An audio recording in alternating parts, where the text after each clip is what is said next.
Assalamualaikum warahmatullahi wabarakatuh. Perkenalkan, nama saya Trisnawati dengan NIM 6120 123 0485 Prodi Manajemen kelas RA12 semester 4 dengan dosen pengampu Pak Asep Rafiuddin SEMM.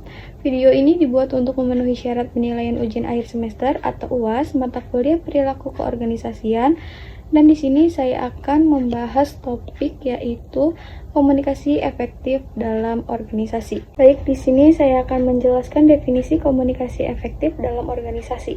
Komunikasi efektif dalam organisasi merupakan fondasi utama dalam menciptakan struktur kerja yang solid, kolaboratif, dan produktif. Komunikasi dipandang sebagai instrumen penting dalam menjembatani interaksi antar individu dalam kehidupan sehari-hari, termasuk dalam konteks organisasi. Dalam lingkup organisasi, komunikasi tidak hanya bertujuan untuk menyampaikan informasi, namun juga berfungsi sebagai alat koordinasi, motivasi, dan pembentukan hubungan kerja yang sehat antar anggota organisasi. Komunikasi efektif dapat dipahami sebagai proses penyampaian pesan antara individu atau kelompok dalam suatu struktur organisasi yang berlangsung secara jelas, terbuka, dan dapat dipahami oleh penerima pesan. Proses ini menimbulkan tanggapan yang sesuai dengan tujuan pengirim pesan dalam organisasi. Komunikasi yang efektif menjadi elemen krusial yang memungkinkan terbentuknya kerjasama, pertukaran informasi yang akurat, dan pengambilan keputusan yang tepat. Oleh karena itu, komunikasi yang tidak hanya sekadar menyampaikan pesan, tetapi juga mampu membangun pemahaman bersama dan memperkuat hubungan kerja menjadi syarat mutlak dalam mencapai tujuan organisasi secara optimal. Next slide yaitu teori yang melandasi komunikasi efektif dalam organisasi. Pemahaman mengenai komunikasi efektif dalam organisasi tidak terlepas dari beberapa teori komunikasi yang mendasari proses ini. Adapun teori-teori utama yang melandasi pembahasan dalam jurnal ini antara lain yang pertama model komunikasi linier, Shannon dan Weaver. Teori ini menjelaskan bahwa komunikasi adalah proses satu arah di mana pesan dikirimkan dari pengirim sender ke penerima receiver melalui suatu saluran channel. Dalam konteks organisasi, noise bisa berupa hambatan seperti perbedaan pemahaman, ketidaksesuaian budaya kerja, atau bahkan struktur organisasi yang terlalu birokratis. Teori ini menyoroti pentingnya penyusunan pesan yang jelas dan saluran komunikasi yang tepat untuk menghindari distorsi informasi. Yang kedua, model komunikasi interaksional. Model ini menambahkan unsur penting berupa feedback atau umpan balik. Komunikasi tidak hanya terjadi satu arah, tetapi dua arah yang melibatkan tanggapan dari penerima pesan. Umpan balik ini sangat penting dalam organisasi karena membantu memastikan bahwa pesan benar-benar dipahami sebagaimana mestinya sekaligus membuka ruang untuk klarifikasi dan penyempurnaan pesan. Dan yang ketiga, teori komunikasi organisasi. Teori ini menekankan bahwa organisasi merupakan sistem komunikasi yang kompleks. Di dalamnya terdapat berbagai jalur komunikasi, formal dan informal, peran-peran sosial, struktur hierarkis, dan budaya organisasi yang saling mempengaruhi. Komunikasi yang efektif akan memudahkan pengambilan keputusan, meningkatkan partisipasi, dan memperkuat loyalitas anggota terhadap organisasi. Next slide yaitu konsep utama komunikasi efektif dalam organisasi. Konsep utama yang harus dipahami dalam mewujudkan komunikasi efektif dalam organisasi.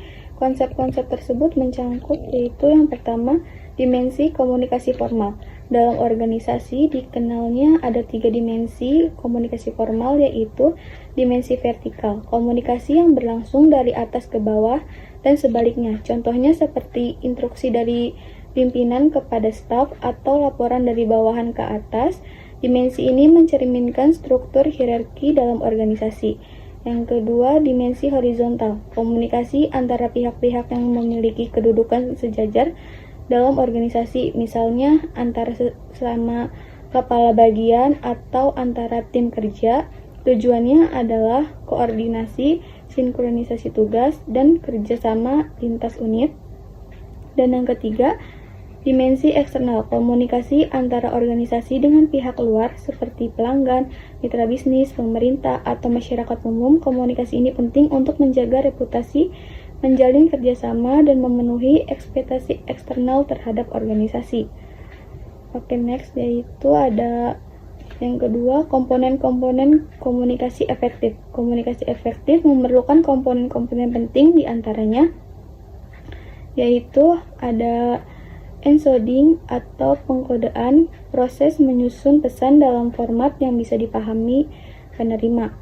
Lalu ada decoding atau pemecah kode, proses memahami pesan yang diterima. Lalu ada konteks situasi, tempat, waktu, serta latar belakang komunikasi yang berlangsung. Selanjutnya, bahasa tubuh, komunikasi nonverbal yang mencangkup ekspresi wajah, intonasi, dan gestur.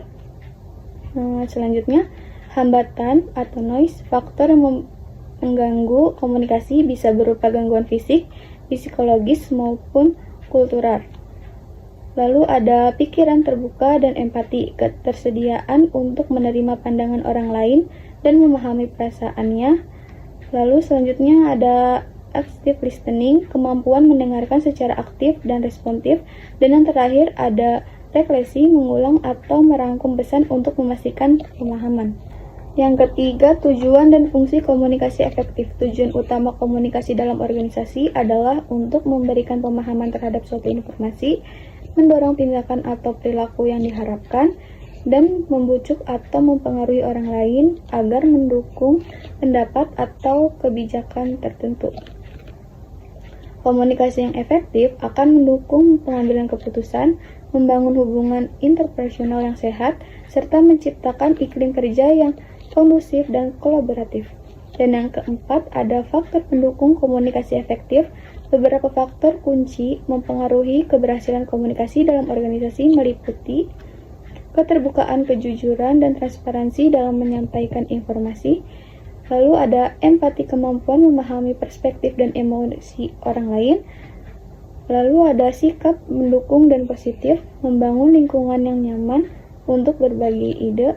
Dan yang terakhir, kesamaan nilai dan latar belakang, mempermudah pemahaman dan mempererat hubungan kerja. Next slide yaitu peran komunikasi dalam dinamika organisasi. Ada 3. Yang pertama yaitu sebagai alat koordinasi. Komunikasi memungkinkan berbagai unit kerja dan individu dalam organisasi untuk berkoordinasi dalam menjalankan tugas. Tanpa komunikasi yang efektif, kerja tim akan terhambat karena tidak ada kesatuan pemahaman terhadap tujuan dan prosedur kerja. Yang kedua, membangun budaya dan iklim organisasi. Gaya komunikasi yang terbuka dan partisipatif menciptakan budaya kerja yang sehat dan mendorong keterlibatan karyawan.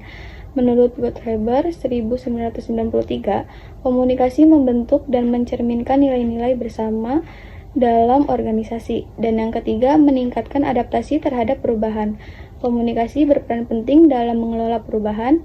Dalam dinamika organisasi modern, perubahan adalah hal yang konstan. Komunikasi menjadi alat untuk mengurangi resistensi terhadap perubahan dengan menyampaikan alasan, manfaat, dan langkah-langkah perubahan secara transparan. Next slide yaitu studi kasus PT Telkom Indonesia.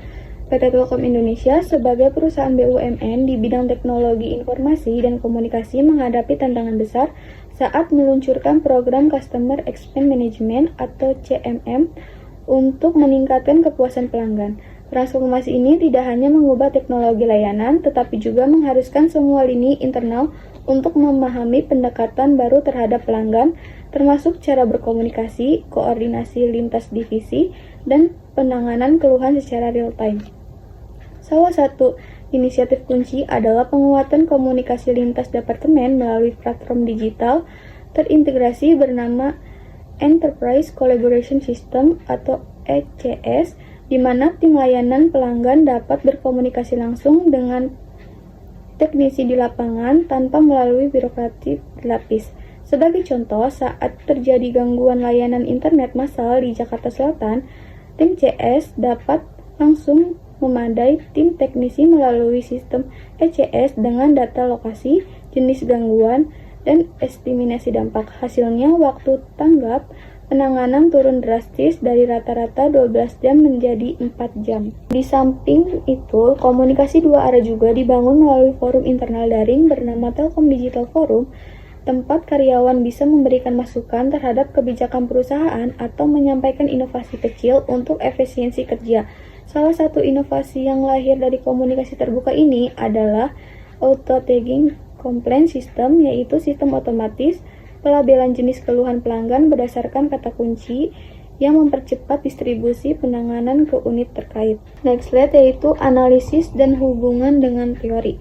Kasus ini mencerminkan penerapan teori komunikasi organisasi dari Katz dan Kahn 1978 yang menyatakan bahwa organisasi adalah sistem terbuka yang keberhasilannya ditentukan oleh aliran informasi secara efektif antar bagian.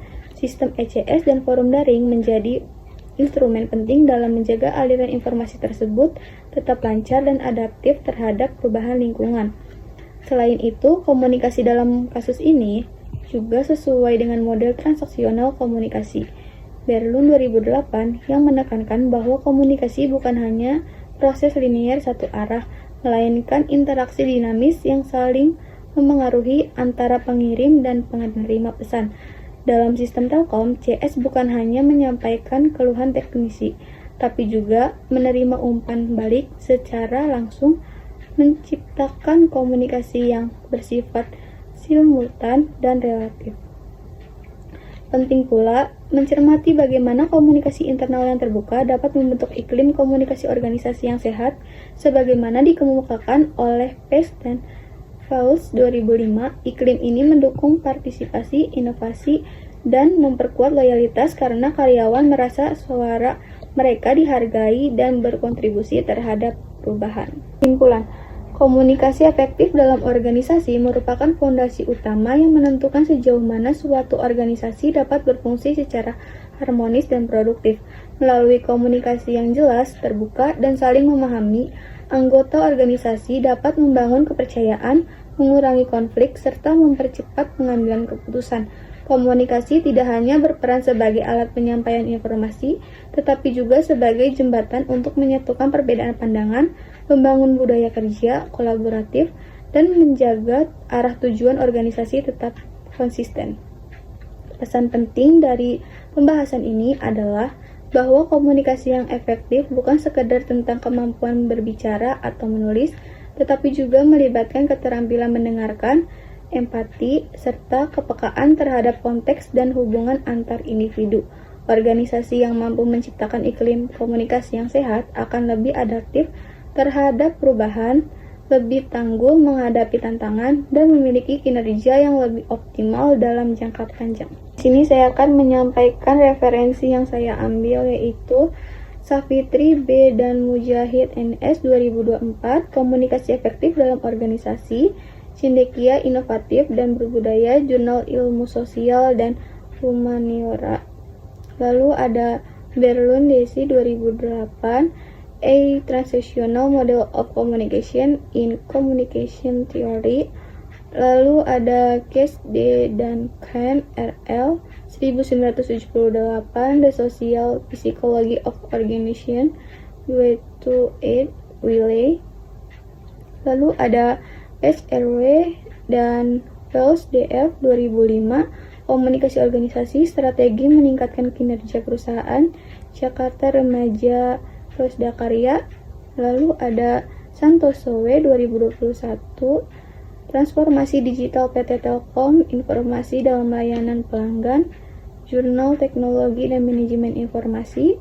Lalu ada PT Telkom Indonesia 2020, Annual Report, Building Digital Ecosystem Jakarta Telkom Indonesia.